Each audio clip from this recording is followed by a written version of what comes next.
अस्सलाम वालेकुम रहमतुल्लाहि व बरकातुहू। उम्मीद है आप सब लोग खैरियत से होंगे। आज हमने डिस्कस करने हैं MTS 621 में जितने भी आपके MCQs बन सकते हैं वो सारे मैंने हाईलाइट कर लिए हैं।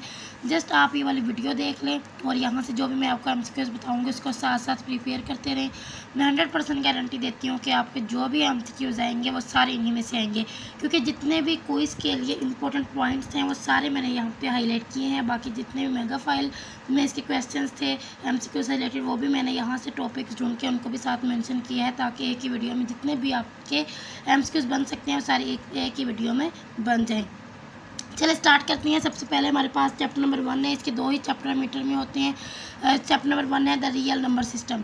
द रियल नंबर सिस्टम में आपका कोई 50+ MCQs बन सकती हैं। साथ साथ नोट डाउन करने और इसके एक बार स्टेटमेंट को लाजमी पढ़ना है। इसमें यह था कि आपने बताना है कि जब एक्स ए से बिलोंग कर रहा होता है तब हम ये वाली स्टेटमेंट लिखते हैं, ठीक है, एक्स बिलोंग्स टू ए। और जब एक्स ए का मेंबर नहीं होता है, उसे बिलोंग नहीं कर रहा होता, तो हम ये ई लिखने के बाद ऊपर ये लाइन लगा देते हैं, जो कि ये शो करता है कि एक्स ए से बिलोंग नहीं करता। यहाँ से ये दो MCQs आपके बन सकते हैं। उसके बाद है जी आपका कि ए सबसेट बी का है या बी सबसेट ए का, उसको हम कैसे लिखते हैं। जब ए सबसेट होता है बी का, मतलब ये मैंने अपनी वीडियो में ये सारा डिटेल में अच्छे से करवाया है। अगर आपने अपने कॉन्सेप्ट क्लियर करने हैं सब्जेक्टिव के लिए, आप मेरे चैनल पे जो लेक्चर्स दिए हुए हैं वो सारे लेक्चर्स आप देख सकते हैं। अदरवाइज़ आपने मेरे नहीं लिया, किसी और चैनल से लेक्चर्स लिए हैं तो वो भी सारे लेक्चर्स बहुत अच्छे हैं।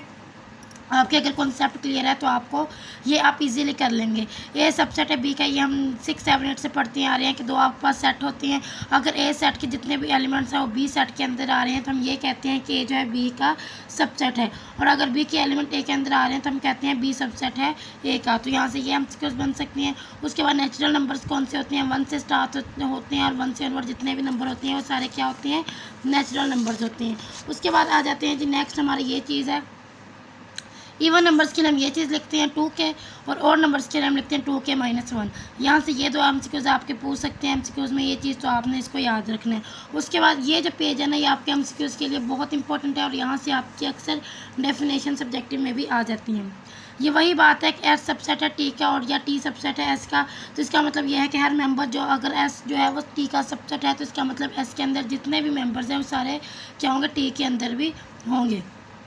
उसके बाद एस माइनस टी का क्या मतलब होता है, वो मेंबर जो एस के अंदर तो हैं पर टी के अंदर नहीं है, ये भी हम पढ़ चुके हैं। S is equal to T का मतलब है कि जो एस के अंदर भी हैं टी के अंदर भी हैं वो दोनों एक दूसरे के इक्वल होने चाहिए। उसके बाद है G S strictly contains T का क्या मतलब होता है कि जो मतलब एस के तो कंटेन करता है टी को, बट जो टी है वो एस को कंटेन नहीं करता। तो यहाँ से आपके डिफरेंट MCQs बन सकते हैं। कॉम्प्लीमेंट का मतलब क्या होता है, कॉम्प्लीमेंट में हम वो लिखते हैं एस कॉम्प्लीमेंट। ये देखें, इसके हम लोग क्या करते थे, यू माइनस एस। अगर ये आपने 6, 7, 8 में यूनियन वाला चैप्टर पढ़ा हो ना, तो एस का कॉम्प्लीमेंट अगर हमने निकालना होता था तो हम यू माइनस एस करते थे और इसमें हम लिखते थे वो जो यू के अंदर तो है पर एस के अंदर नहीं है। यूनियन में हम क्या करते हैं, जितने भी हमारे एलिमेंट्स होते हैं उन सबको हम एक तरतीब के साथ असेंडिंग ऑर्डर में लिख देते हैं। इंटरसेक्शन में हम क्या करते हैं, हम वो सेट लिखते हैं जो एस के अंदर भी हो टी के अंदर भी हो। एस और टी का इंटरसेक्शन क्या होगा, वो एलिमेंट्स होंगे जो एस और टी दोनों के अंदर होंगे। उसके बाद सिंगल टर्न सेट वो सेट होता है जो सिंगल होता है, जिसमें सिर्फ एक ही एलिमेंट होता है। यहाँ से अब इस तरह से आपके MCQs बना के पूछ सकते हैं। कॉम्प्लीमेंट में क्या करते हैं, यूनियन में क्या करते हैं, इंटरसेक्शन में क्या करते हैं, तो इनको आपने अच्छे से देखना है। और ये वाले दो MCQs भी आपके यहाँ से बन रही हैं। उसके बाद है जी set of natural number, set of prime numbers, या fundamental theory of arithmetic and diophantics. ये हमने 4 चीज़ें हमने पढ़ी थी जो हमने सेट में डिस्कस की थी, इनको आप छोड़ दें, ये तो सब्जेक्टिव के लिए था। Little bit about number theory. Number theory कहाँ से स्टार्ट होती है, हमेशा नेचुरल नंबर से स्टार्ट होती है, ये बात आपने याद रखनी है। नेचुरल नंबर के बाद होल नंबर आते हैं, होल नंबर के बाद फिर हमने इंटीजर्स, रेशनल, इरेशनल, रियल, वो सारे हम लोगों ने बाद में पढ़े थे। नंबर थ्योरी क्या होता है, नंबर थ्योरी स्टार्ट कहाँ से होता है, ये चीज़ यहाँ पे लिखी हुई है, नंबर ऑफ नेचुरल नंबर। फिर नेचुरल नंबर्स में आपको पता है वो प्राइम नंबर्स आ जाते हैं, वो कंपोजिट नंबर, ये सारी चीज़ें हम पहले से पढ़ चुकी हैं। तो यहाँ से ये सिंपल बहुत ज़्यादा ईजी वाले MCQs बन सकते हैं। उसके बाद है जी an + bn is equal to cn। ये z प्लस किसके इक्वल होता है, जो पॉजिटिव इंटीजर्स होते हैं वो किसके इक्वल होते हैं, 0, 1, 2, 3 से अप टू सो ऑन तक। नॉन पॉजिटिव, नॉन नेगेटिव का मतलब है पॉजिटिव, और नॉन पॉजिटिव का मतलब है कि आपने सारे जितने भी नेगेटिव नंबर है, और 0 नेगेटिव में भी आएगा और पॉजिटिव वाले में भी आएगा, ये बात आपने याद रखनी है। और इंटीजर्स कौन से होती हैं, जिसमें प्लस भी आता है, जिसमें माइनस वाले सारे नंबर्स आते हैं। प्रिंसिपल ऑफ मैथमेटिकल इंडक्शन, ये क्या होता है, इसकी ये 3 कंडीशन होती हैं। कोई भी एक कंडीशन वो आपसे पेपर में पूछ सकते हैं। शॉर्ट के लिए भी और वैसे MCQs के लिए भी 3 चीज़ें आपकी बहुत इंपॉर्टेंट है, PN+1, PN और ये P1:2, ये चीज़ें आपने याद रखनी है। उसके बाद ये बहुत ज़्यादा इजी है, इसमें ये होता है कि ये चीज़ आपसे पूछ सकते हैं किसके इक्वल है, तो ये चीज़ आपने याद रखनी है। और ये क्यूब वाली चीज़ स्क्वायर और ये क्यूब वाली चीज़ है, तो ये भी आपने याद रखनी है। क्यूमुलेटिव लॉ क्या होता है, इसमें M+N N+M के इक्वल होता है। एसोसिएटिविटी क्या होती है, M+N+P M+, ये एडिशन में और प्रोडक्ट में, ये दोनों केसेस में आ सकती है। कैंसिलरेशन ये होता है M+N = P+N, N इधर भी है N इधर भी, तो हम ये कैंसिल कर देते हैं, तो ये जो M होते हैं और P के इक्वल होते हैं। उसके बाद ये M+N = 0 का मतलब ये होता है कि M भी 0 हो और N भी क्या हो, 0 हो। ये प्रॉपर्टीज़ आपने माइंड में रखनी है, ठीक है। उसके बाद प्रोडक्ट के लिए भी सेम यही 4 प्रॉपर्टीज़ हैं। M.N या N.M = 0 हो, यहाँ पर प्रोडक्ट लगाते हैं एसोसिएटिव में, कैंसिलरेशन में, और ये M 0 होगा, इसका मतलब है ये M 0 होगा या फिर N 0 होगा। तो ये सारी आपने याद रखनी है, यहाँ पे और कुछ भी इंपॉर्टेंट नहीं है। अगर आपके पास ऐसे हो Fx1 = Fx2 हो, तो इसका मतलब ये होता है कि x1 = x2 होता है। उसके बाद ये फाइनाइट सेट क्या होते हैं और इनफाइनाइट सेट क्या होते हैं। फाइनाइट सेट जिसमें नंबर ऑफ एलिमेंट्स काउंटेबल होते हैं, जिसमें नंबर ऑफ एलिमेंट काउंटेबल नहीं होते, वो इनफाइनाइट सेट होती हैं। तो इसके क्या है, इसमें बाइजेक्टिव मैपिंग होती है, ये बात याद रखनी है, ये बात आपके MCQs में पूछ सकते हैं। और जो फाइनाइट नहीं होते वो क्या होती है, इनफाइनाइट होती हैं। ये चीज़ आपके MCQs में आ सकती है कि जी जो है वो IM से IN की तरफ है और वो 1 to 1 है, तो ये मैपिंग क्या होगी, इंजेक्टिव मैपिंग होगी। उसके बाद ये वाली क्लैरी, ये बहुत इंपॉर्टेंट है, इसमें वही चीज़ है बाइजेक्शन मैपिंग होगी। बस ये आपने याद रखना है, इंजेक्टिव मैपिंग और बाइजेक्शन मैपिंग से रिलेटेड ये जो 2 क्लैरीज कह लें या प्रीपोजिशंस कह लें, इनको आपने अपने माइंड में रखना है। यहाँ से अक्सर आपके MCQs बनते हैं।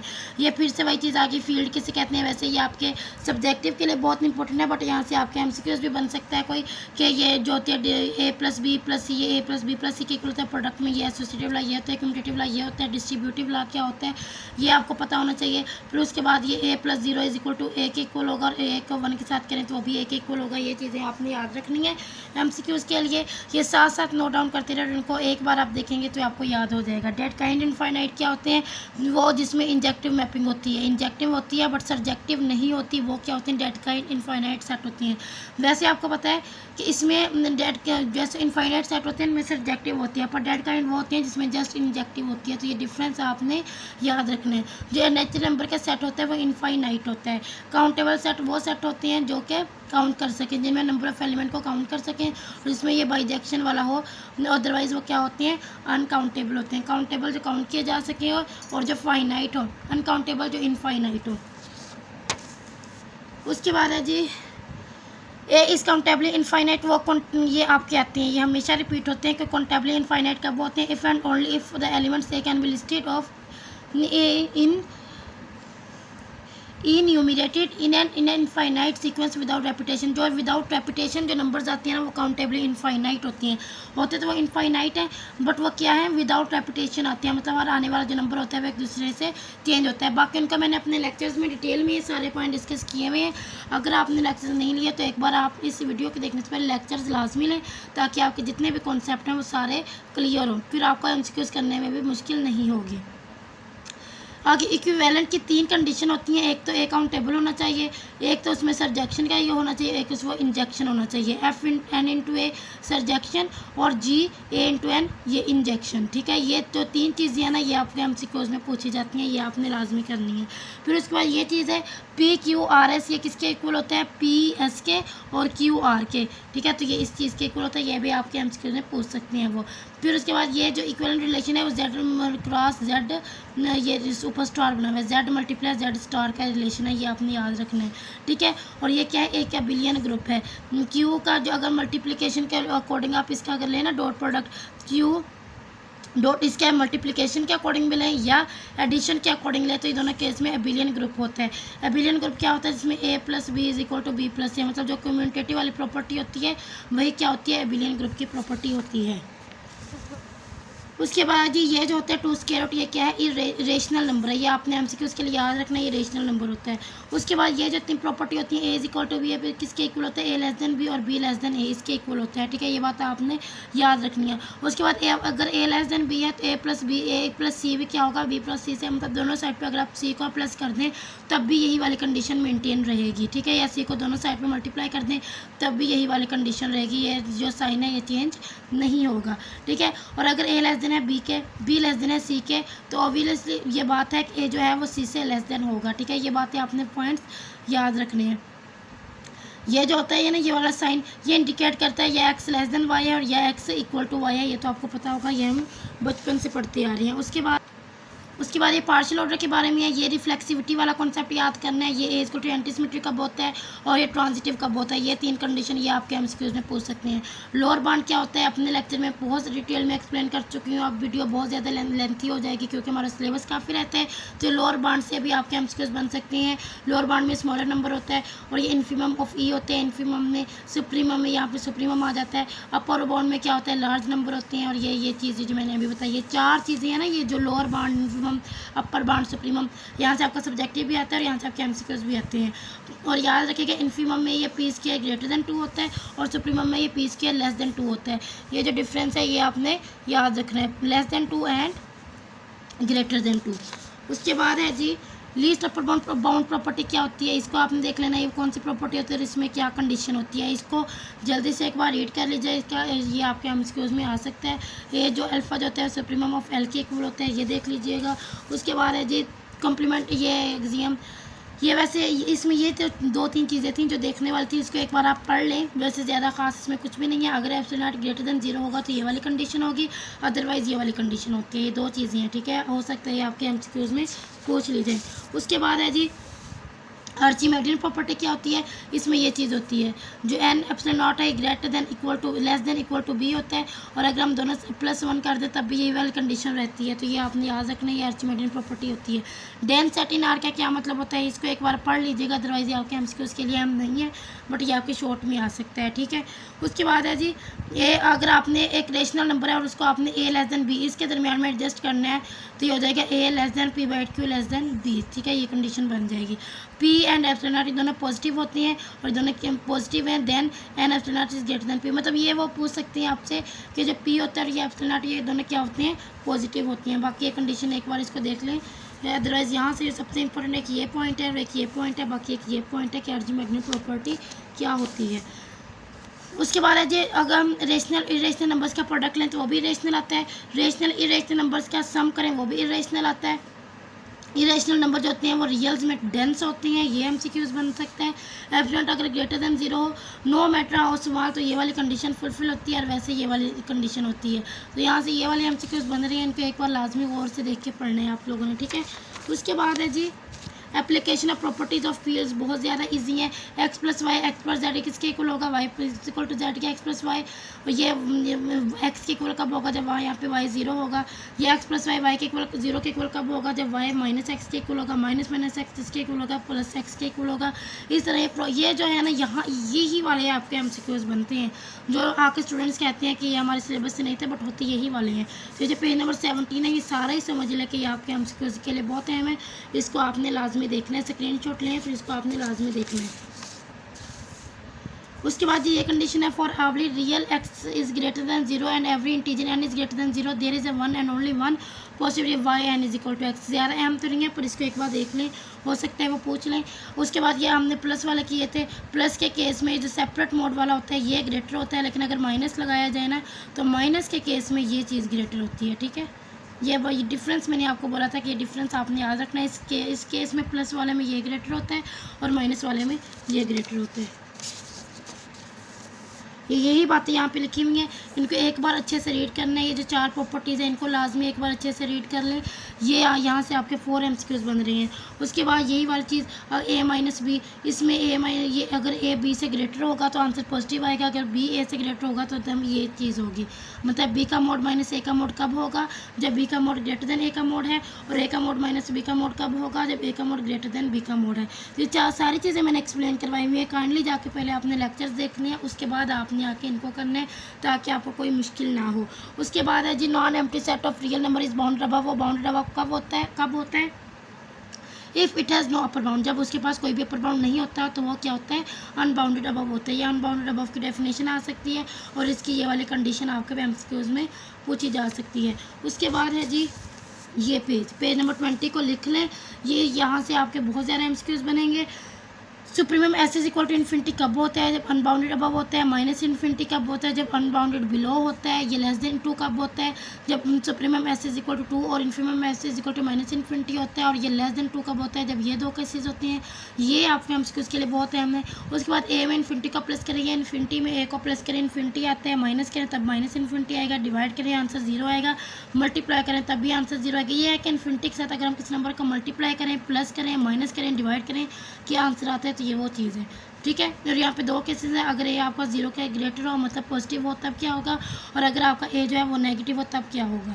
तो ये आपने लाजमी करना है। पेज नंबर 20 यहाँ से आपके काफ़ी ज़्यादा एमसीक्यूज जो हैं वो बन सकते हैं। उसके बाद है पेज नंबर 21, वही चीज़ फिर से रिपीट हो रही है। इन्फिनिटी प्लस इन्फिनिटी ये किसके इक्वल होगा? इन्फिनिटी के इक्वल होगा। माइनस इन्फिनिटी ये माइनस इन्फिनिटी का ऊपर होगा। माइनस इन्फिनिटी का अगर मोड ले लें, आपको पता है अगर हम किसी भी नंबर का मोड लेते हैं तो नेगेटिव वैल्यू भी क्या हो जाती है? पॉजिटिव हो जाती है।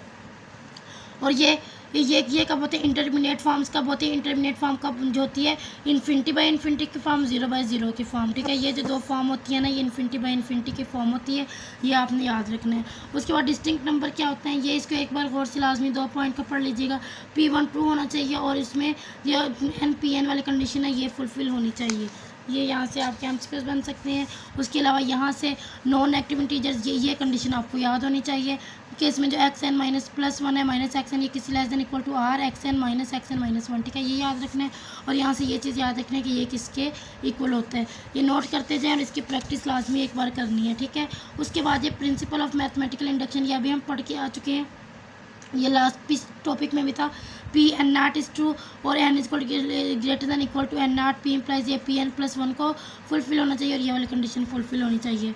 और ये जो एन का फैक्टोरियल -3 की पावर एन है वो ग्रेटर दैन 0 होता है। किस केस में? अगर आपके पास ये कंडीशन हो, ये भी आपके पेपर में पूछ सकते हैं। उसके बाद यहाँ पे ये ख़ास कुछ भी नहीं है, इसको आप स्किप कर सकते हैं, अदरवाइज़ देख भी लें तो बहुत अच्छी बात है। उसके बाद ये अगर हम एस का टी के साथ यूनियन करें तो ऐसा आएगा, एस का यू के साथ यूनियन करें तब भी ऐसा आएगा, टी का यू के साथ यूनियन करें तब भी ऐसा आएगा। ये वैल्यूज़ दी हुई हैं उन्होंने, आप करेंगे ना तो आपको इजीली समझ आ जाएगी। एस के ये देखें यहाँ पे मैंने करके इसको समझाया भी था। एस का टी के साथ इंटरसेक्शन करेंगे टी आएगा, एस का इंटरसेक्शन यू के साथ करेंगे यू आएगा, टी का इंटरसेक्शन यू के साथ करेंगे तो एम्प्टी ब्रैकेट आएगी। ये याद रखना है, ये वाली कंडीशन याद रखनी है। इसको एक बार नेबरहुड वाली डेफिनेशन ये आपके शॉर्ट क्वेश्चंस में आती है। ठीक है। इसको आपने लाजमी करना है। उसके बाद है जी, a set is close if S complement is open. सेट कब क्लोज होता है? जब एस कॉम्प्लीमेंट ओपन होता है। जब ये ओपन होता है ये क्लोज होता है, जब ये क्लोज होता है ये ओपन होता है। ये अपोजिट कंडीशन होती है इनकी। ठीक है। ये आपने कर लेना है। उस बार ओपन सेट का अगर आप यूनियन करें तो ओपन आता है, इंटरसेक्शन क्लोज सेट का करें तो वो क्लोज सेट ही आता है। ये पेज बहुत ज़्यादा अहम है। इसमें है जी हाफ क्लोज और half open interval. Half open interval ये होता है कि X is less than B है तो ये हाफ इंटरवल है, मीन्स इसमें इक्वल साइन वाला नहीं है। ये एक्स बी के इक्वल है, ये भी हाफ इंटरवल है। तो ये सारी चीज़ें आपने याद रखनी है। इसको एक बार देख लीजिएगा, अदरवाइज़ इसमें ज़्यादा खास कुछ भी नहीं है। आप इसको एक बार देखेंगे आपको इसकी अच्छी से समझ आ जाएगी। यहाँ पे बाउंड्री पॉइंट की डेफिनेशन है जो अक्सर आपके शॉर्ट में पूछी जाती है। तो ये डेफिनेशन जो है ना, बाउंड्री पॉइंट, लिमिट पॉइंट, इनकी डेफिनेशन को लाजमी करना है। ओपन कवरेज क्या होती है? ओपन कवरेज की ये डेफिनेशन है, अगर आपके पास जितने भी एस का हर पॉइंट जो है वो सेट एच के अंदर हो तो वो क्या होता है? ओपन कवरेज होती है। ये बात आपने इसको पढ़ें और इसको याद कर लें, ये बहुत इजी है। सेट को कब क्लोज होता है? If and only if S का कॉम्प्लीमेंट जो है लिमिट पॉइंट हो एस का। कब एस क्लोज सेट क्लोज होता है और कब एस सेट क्लोज होता है? जब उसका एस कॉम्प्लीमेंट का हर जो पॉइंट है वो लिमिट पॉइंट हो। ये थ्योरम है, इसके स्टेटमेंट को एक बार पढ़ लें, वैसे आने वाले तो नहीं है, क्या पता आ जाए। ये बहुत इंपॉर्टेंट है। क्लोज और बाउंडेड रियल नंबर्स को क्या कहते हैं? कॉम्पैक्ट्स कहते हैं। ये चीज़ आपने याद करनी है। उसके बाद है जी चैप्टर नंबर 2 स्टार्ट हो रहा है यहाँ से, सीक्वेंस वाला चैप्टर में ये है कि सीक्वेंस को लिखते कैसे हैं। और ये अगर सीक्वेंस बना हुआ है तो इसमें एन की जगह पहले 1 पुट कर लें, फिर 2 पुट कर लें, 3 पुट कर लें। तो ये सीक्वेंस बनाना बस आपको आना चाहिए, ज़्यादा खास इसमें कुछ भी नहीं है। फिर उसके बाद है जी कन्वर्जन सीक्वेंस क्या होता है? ये होता है कन्वर्जन सीक्वेंस। ये डेफिनेशन आपके सब्जेक्टिव के लिए और ये चीज़ आपके ऑब्जेक्टिव के लिए बहुत अहम है। उसके बाद ये चीज़ें इसको एक बार लाजमी देख लीजिएगा। लेस देन एप्सिलॉन नॉट होते हैं अपने कवरेज में। ठीक है। ये बात आपने याद रखनी है। उसके बाद जी limit S N approaches to infinity है, S N approaches to minus infinity होता है। ये चीज़ याद रख लें। बाउंडेड सीक्वेंस क्या होता है? बाउंडेड सीक्वेंस की ये कंडीशन होती है, जब आप इसके लेक्चर्स लेंगे ना तो आपको इनकी अच्छे से समझ आ जाएगी कि बाउंडेड बिलो कब होता है और बाउंडेड अबव कब होता है। ये दोनों चीज़ें यहाँ पे उन्होंने लिखी हुई हैं, तो ये आपने स्किप नहीं करनी। ठीक है। उसके बाद है जी पेज नंबर 32 पे है। ये बाउंडेड ये एक एग्जांपल थी आपके इसमें सब्जेक्टिव के आने के लिए, तो इसको आपने लाजमी करना है। कन्वर्जन सीक्वेंस जो होता है वो क्या होता है, बाउंडेड होता है। ये अपनी बात याद रखनी है। मोनोटोनिक सीक्वेंस का होता है जो नॉन इंक्रीजिंग हो ना ही डिक्रीजिंग हो, तो वो क्या होता है, मोनोटोनिक सीक्वेंस होता है। और ये देखें नॉन डिक्रीजिंग हो तब क्या होता है, और जब नॉन इंक्रीजिंग हो तब क्या होता है। ये दो चीज़ें आपने यहाँ पे याद रखनी है, सुप्रीमम और इन्फीमम वाली, ठीक है। उसके बाद है जी हमारे पास सम स्पेशल केसेस। इसमें ये कुछ स्पेशल केसेस थे कि ये आपके पास अगर इस पर लिमिट अप्लाई करें तो आंसर 0 आता है। इस केस में ये चीज़ होती है, इस केस में ये चीज़ होती है। ये सारी आपके ना बहुत ज़्यादा इंपॉर्टेंट है, ये बात आपने याद रखनी है। 1 + nx ≤ होता है 1 + x होल n। ये आपके MCQs में यहीं से बनती हैं और ये चीज़ भी आपने याद रखनी है, ठीक है। ये बहुत ज़्यादा ईजी है, बिल्कुल भी मुश्किल नहीं है इसमें कुछ भी। Sn + Tn S + T के इक्वल होता है Sn - Tn S - T के इक्वल होता है Sn Tn S T के इक्वल होता है Sn/Tn S/T के इक्वल होता है। ये आपके 4 MCQs बन रहे हैं। CSn ये CS के इक्वल होते हैं, ठीक है। ये चीज़ आपने याद करनी है। उसके बाद ये चीज़ मैंने हाईलाइट की है, ये चीज़ ये Sn - S ये < कब होता है, जब n > n1 हो। Tn - T ये < कब होता है, जब n > n2 हो, ठीक है। और ये चीज़ याद रखनी है। और ये वाली चीज़ भी इसको एक बार आप बस देख लें, अदरवाइज़ ये आपके MCQs में इतना ज़्यादा लेंथी याद तो नहीं सकता। ये सब्जेक्टिव के लिए मैंने इंपॉर्टेंट बताया था, इसको आपने करना है, ठीक है। उसके बाद इस तरह के कोई लिमिट अप्लाई करने के लिए वाले MCQs आ सकते हैं। आपके पेपर में लिमिट आपको दी हुई होगी, पुट करके सिंपल आंसर निकालेंगे, आ जाएगा। ये देखें अभी एग्जांपल आपके पेपर के लिए बहुत इंपॉर्टेंट है सब्जेक्टिव के लिए, इसलिए मैंने इसको हाईलाइट कर लिया था कि एक बार आपको बता दूँ। उसके बाद ये 1/n ये 1 1/2 1/3 अप टू सो 1/n इसके इक्वल होता है 1/2 के है। तो कि एक जगह पहले 1 पुट करें, 2 पुट करें, 3 पुट करें, इसको ले जाएँ कि एक जगह 1 2 3 4 पुट करें। इस तरह -1/1 + 1/n के इक्वल होता है। ये चीज़ें आपने बस याद करनी है, ठीक है। इसके अलावा और कुछ भी यहाँ मुश्किल नहीं है। उसके बाद है जी लिमिट Sn = S -∞ से पॉजिटिव इन्फिनिटी तक होता है, और ये चीज़ याद रखनी है। उसके बाद Sn के -l ये < के इक्वल होता है। ये बस ये नॉन डिक्रीजिंग और नॉन इंक्रीजिंग के केस में क्या होता है, ये चीज़ आपने याद रखनी है, ठीक है। ये बहुत ज़्यादा रिपीट होने वाला MCQ है आपका। और जब नॉन डिक्रीजिंग नॉन इंक्रीजिंग हो तो ये वाली कंडीशन फुलफिल होती है। उसके बाद है जी ये चीज़ याद रखनी है। Xn = x का ये ऊपर जो बार लगी हुई है ये पॉइंट है, इसको याद रखना है। और जब वो बाउंडेड होता है कन्वर्जन सब सीक्वेंस होती है। अनबाउंडेड अबव होता है तो ये सब सीक्वेंस ये चीज़ होती है। जब अनबाउंडेड अबव होता है तब ये चीज़ होती है, और जब बाउंडेड होता है तब वो कन्वर्जन सब सीक्वेंस होता है। और ये अनबाउंडेड बिलो, बाउंडेड अबव के केस में पॉजिटिव इन्फिनिटी और बाउंडेड बिलो के केस में ये -∞ होता है। ये चीज़ भी आपने याद रखनी है, ठीक है। उसके बाद है जी limits period and limit inferior, ये क्या होती है, ठीक है। लिमिट्स पीरियड ये मैं आपको पहले से बता चुके हैं, सब्जेक्टिव के लिए बहुत अहम है। जब आप इसको सब्जेक्टिव के लिए याद करेंगे तो ऑब्जेक्टिव ऑटोमेटिकली हो जाएगा। ये होती है लिमिट बाउंडेड अबव में ये होता है कि वो -∞ तक डाइवर्ज नहीं करती, ठीक है। और इसमें ये चीज़ होती है, और ये चीज़ आपने याद रखनी है। इसको एक बार पढ़ लें, ये आपके सब्जेक्टिव ऑब्जेक्टिव दोनों के लिए बहुत अहम है। ये पॉइंट एक बार पढ़ लें, आपके MCQs में आएगा तो ये फ़ौरन आपको याद हो जाएगा, आप टिक लगा लेंगे, ठीक है। उसके बाद ये 4 MCQs मैंने तब भी आपको बताया था जब मैंने लेक्चर्स अपलोड किए थे कि नॉट बाउंडेड अबव हो तो ये होता है, और ये जब < हो तो ये आंसर आता है। नॉट बाउंडेड बिलो हो तो ये आंसर आता है। ये इन्फिनिटी के इक्वल हो तो ये आंसर आता है। एक बार बस इसको देख लें, आप इजीली कर लेंगे। फिर उसके बाद सुप्रीमम r⁴n इन्फीमम r⁴n के केस में आपने याद रखना है कि r का मोड >1 हो तो क्या आंसर आता है, इक्वल टू 1 हो तो क्या आंसर आता है, <1 हो तो क्या आंसर आता है। इन्फीमम के केस में >1 हो क्या आंसर आता है, इक्वल टू 1 हो क्या आंसर आता है, < और -1 हो तो क्या क्या आंसर आता है। ये यहाँ से ये जो पेज है ना, पेज नंबर 40, ये बहुत अहम है, ठीक है। इसको लाजमी कर दें। उसके बाद है जी आपके ये वाले, ये मैंने सॉल्व करके बताया था, और मैंने ये बताया था कि ये आपके 6 MCQs यहाँ पे मैंने लिखे हुए भी हुए हैं, ठीक है। ये सुप्रीमम -1 1 - 1 ये किसके इक्वल होता है, इसके, ये किसके इक्वल होता है, ये किसके इक्वल होता है, ये किसके इक्वल होता है। एक बार इसको वीडियो को रोक के इसको गौर से देखिए, आप इजीली कर लेंगे। कॉची सीक्वेंस क्या होता है, और ये चीज़ भी हो सके तो इसको देख लें, हो सकता है ये आपके MCQs में आ जाए, ठीक है। कॉची सीक्वेंस की ये कंडीशन होती है Sn - Sm < Mn > n। ये जो कंडीशन है ना कॉची सीक्वेंस की, ये आपने लाजमी याद रखनी है। ये आपके पेपर में सब ऑब्जेक्टिव में आ सकती है, ठीक है। उसके बाद जी ये चीज़ आपने याद r - s ये किसके इक्वल होता है, < के इक्वल होता है, ε0/2 के इक्वल होता है। सीरीज़ को हम इस तरह शो करते हैं, और ये इनफाइनाइट सीरीज़ होती है। और an किसके इक्वल होता है, ak + ak + 1 ak + 2 up to so on, ये इसके इक्वल होता है। उसके बाद है जी सीक्वेंस ऑफ पार्शियल सम ये होते हैं nth पार्शियल सम, ठीक है, ये याद रखना है। ऑसिलेटरी सीरीज वो होती है जो ना इन्फिनिटी तक डाइवर्ज करती है, ना माइनस इन्फिनिटी तक डाइवर्ज करती है, ये किसी और ही नंबर तक डाइवर्ज करती है, उसको हम लोग ऑसिलेटरी सीरीज कहते हैं, ये याद रखना है।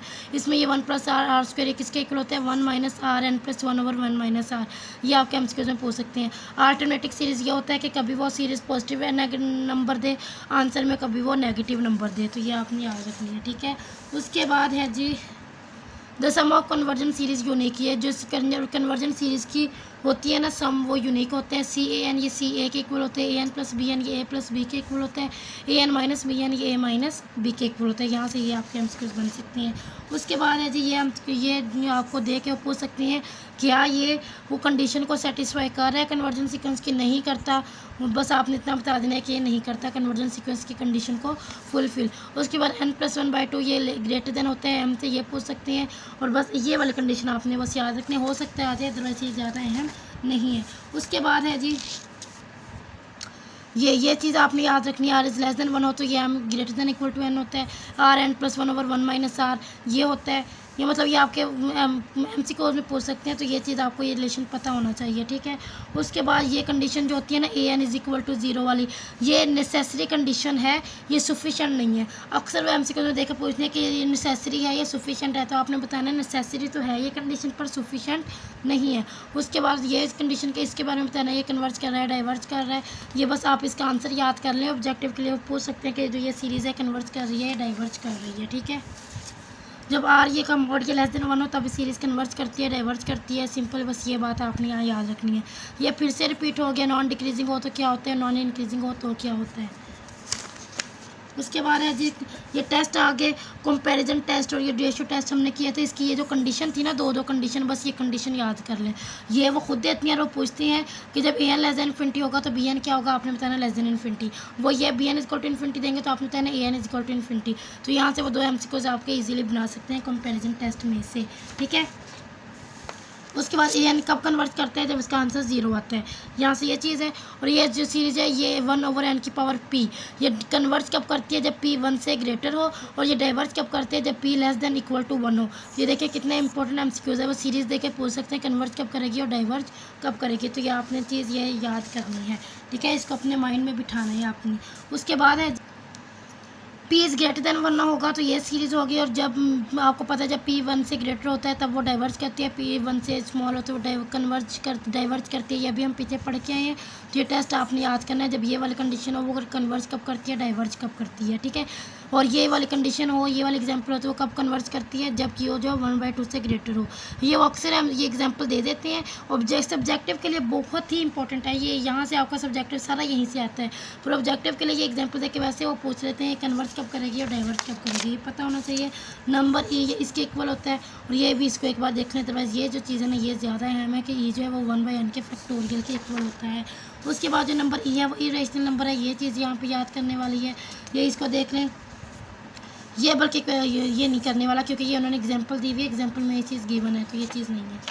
उसके बाद AN लेस देन इन्फिनिटी कब होता है, और BN इन्फिनिटी, और ये किस केस में ये होते हैं AN मतलब BN लेस देन इन्फिनिटी का मतलब है जब BN कन्वर्ज करती है तब AN भी क्या करती है, कन्वर्ज करती है। और ये 2 केसेस कब होते हैं, जब ये वाला केस होता है।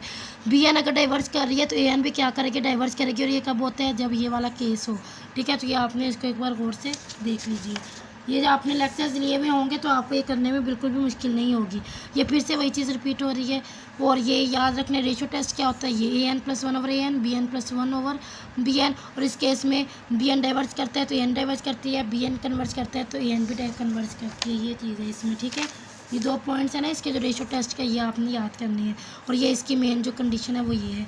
उसके बाद ये AN + 1/AN ये होता है इज़ इक्वल टू L, ये कब होता है, कन्वर्ज कब करता है, जब L 1 से लेस देन हो, डाइवर्ज क्या कब करता है, जब L 1 से ग्रेटर हो। ये लेस देन इन्फिनिटी का मतलब कन्वर्ज करना होता है, इज़ इक्वल टू इन्फिनिटी का डाइवर्ज होता है, और अगर L 1 के इक्वल है तो इनका निकल से हुआ है कि वहाँ पर ये टेस्ट अप्लाई नहीं हो सकता। ये 3 कंडीशन ये आपने MCQ के लिए याद करनी है।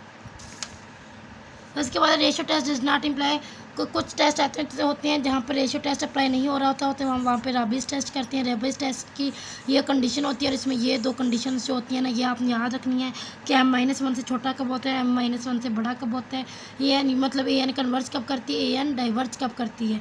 कन्वर्ज इस कंडीशन में करती है और डाइवर्ज इस कंडीशन में करती है, याद रखिएगा। और अगर 1 के इक्वल आंसर आ जाए तो वहाँ पर टेस्ट क्या हो जाता है, इनकन्क्लूसिव होता है। काशीज़ रो टेस्ट के ये 2 पॉइंट्स आप लोगों ने देखने हैं, इनको लाजमी देखिएगा। ये 2 पॉइंट जहाँ टेस्ट के जो 2 पॉइंट्स हैं इनको लाजमी देखना है और उनके एग्जांपल को देख लें, वो कब कन्वर्ट कर रही है और कब डाइवर्ट कर रही है। यहाँ से आपका एमसीक्यूज़ बन जाता है। एब्सोल्यूट कन्वर्जेंस क्या होती है? एब्सोल्यूट कन्वर्जेंस ये जब हम मोड लेते हैं ना किसी का भी सीरीज़ का, जैसे AN है, AN का मोड ले तो अगर वो लेस देन इन्फिनिटी है तो एब्सोल्यूट कन्वर्जेंट होगा। वैसे तो अगर AN इन्फिनिटी लेस देन ये इन्फिनिटी हो AN तो वो कन्वर्ट करता है, लेकिन एब्सोल्यूट कब होगा? जब हम इसका मोड ले लेंगे। ठीक है, ये बात याद रखनी है। एग्जांपल दी हुई है, एक बार इसको देख लीजिएगा कब कन्वर्ट करती है, कब डाइवर्ट करती है। और इसके अलावा यहाँ पे ख़ास कुछ भी नहीं है, यहाँ पर भी कुछ भी खास नहीं है। A+B AN + BN किसके इक्वल होगा? A+B के CAN किसके इक्वल होगा? CA के जो A है वो A के इक्वल होगा, स्मॉल b कैपिटल B के इक्वल होगा। देखें कितना ईजी है, एक बार देखेंगे समझ आ जाएगी। उसके बाद AN A के इक्वल है, BN B के इक्वल होता है। ये फिर से वही चीज़ रिपीट हो रही है। इसमें पेज नंबर 67 में कुछ भी इंपॉर्टेंट नहीं है, एग्जाम्पल बहुत लेंथी है और ये पेपर में नहीं आती। पावर सीरीज़ क्या होती है इसको एक बार देख लीजिएगा कि x-x0 होल पावर n किसके इक्वल होता है? इसके। ठीक है, इसको लाजमी देखना है आपने। फिर उसके बाद अगर हम इसकी जगह 0 0 पुट कर दें तो ये वाली कंडीशन बन जाती है f(0) f'0 f''0 f''0 नीचे 2 प्राइम 3 प्राइम 4 प्राइम। ठीक है, ये चीज़ याद रखनी है। पेज नंबर 69 पे है जी आपकी ये वाली। इनको ना गौर से ज़रा देखिएगा, वीडियो लेंथी हो रही है। इसको आपने लाजमी देखना है कि कब वो कन्वर्ट करती है, कब वो डाइवर्ट। यही पीछे वाले ही पॉइंट्स हैं, उन्होंने यहाँ पे अगेन लिखे हुए हैं। इनको एक बार देखिएगा, पावर सीरीज़ कब कन्वर्ट करती है, कब वो ये 0 इन्फिनिटी है तो कन्वर्ट करेगी, इक्वल टू 0 है तब कन्वर्ट करेगी, ये फिर डाइवर्ट कब करती है। ये बस 4 पॉइंट हैं, इनको ना आपने लाजमी पढ़ना है। ठीक है, यहाँ से आपके एमसीक्यूज़ बनते हैं। उसके बाद है जी ये वाला, इन पॉइंट्स को एक नज़र वैसे आती है एग्जांपल, पर वो इसका आंसर आपसे पूछ सकते हैं, ये आपने याद करना है। 1/, रेडियस ऑफ कन्वर्जेंस का ये फार्मूला होता है, इसको याद करना है। उसके बाद है जी L = limit n% AN + 1/AN, ये चीज़ याद रखनी है। बस इसको देख लें, अदरवाइज़ ये आपके एग्जांपल्स हैं, हो सकते हैं ना आए, पर ये आपको देखना आपने इनको लाजमी है।